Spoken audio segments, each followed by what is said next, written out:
Hello दोस्तों, मैं इंदु प्रजापति एक प्यारा सा गीत सुनाने जा रहे हैं और आप लोग ज़्यादा से ज़्यादा सपोर्ट करिएगा। और ये साथ में हमारी उमा दीदी हैं और हम लोग के चैनल पे दहाड़ का एक गीत आ रहा है और देखिएगा कैसा है।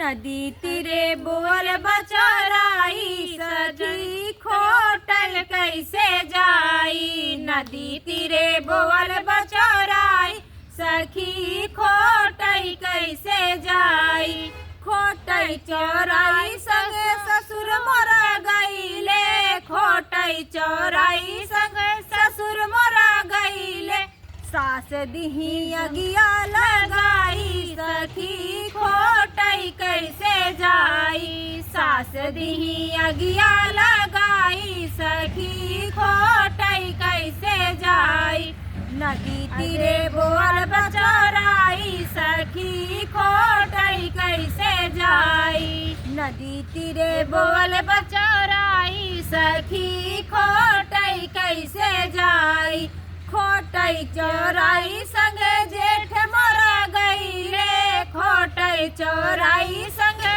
जेठ मोरा गईले, जेठनी दीही लगाई सखी खोटई कैसे जाई, जेठनी दीही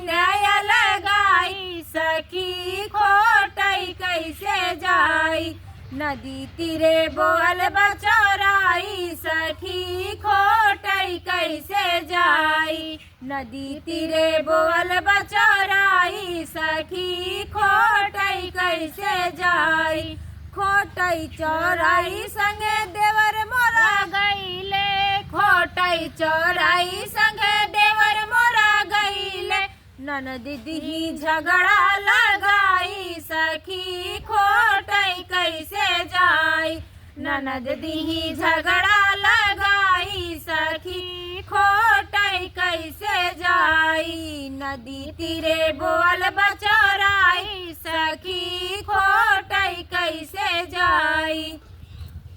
जरूर प्यार दीजिएगा इस गीत पे।